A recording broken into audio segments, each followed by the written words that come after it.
Nowadays, technology takes over classrooms all across the country, and it follows kids home as a teaching tool. That's right. It's called eLearning. I'm sure you've heard of it. Schools are using those eLearning days so students don't miss a beat. Now, before the weather gets bad, Alyssa is preparing us ahead of time about those closings and delays, because often when we talk about these, Alyssa, we'll say on the air, well, kids are still going to have an e-learning day. Yes, you have to clarify that because you still have school. Yeah, exactly. Right. So e-learning days, they've been a thing around Indiana for about 8 years now. With more than 400 schools, more than half of those schools use e-learning days now. Schools use them for everything from inclement weather to professional development days for teachers. Mrs. Corey McCaw teaches 5th grade at New Pal Intermediate School.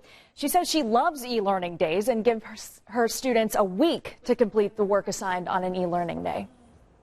We continue working on the same lessons, the same activities, the same things that they're familiar with, so we don't actually lose any time. We don't lose that day of learning at all. 3,700 students attend Southern Hancock County schools. Each student has a device that they can use in the classroom and then take home with them. This is called one-to-one. It's one device for every student.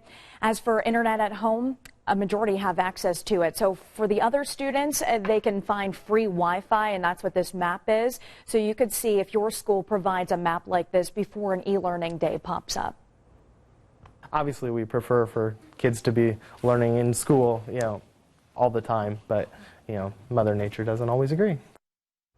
Isn't that the truth? So coincidentally, Southern Hancock County schools have an e-learning day today. Obviously, that's not because of snow. It's a teacher development day. Okay, so I guess the question is for parents now. It's one thing just to find childcare and know your kid's going to watch movies at home, but when they have to have an e-learning day, how can parents help them? So if there is an e-learning day and it becomes very stressful, they say just take a break, okay? And this is advice that all of us can use in our normal day-to-day. They also say if your child's device starts acting up, you get that blue wheel of death.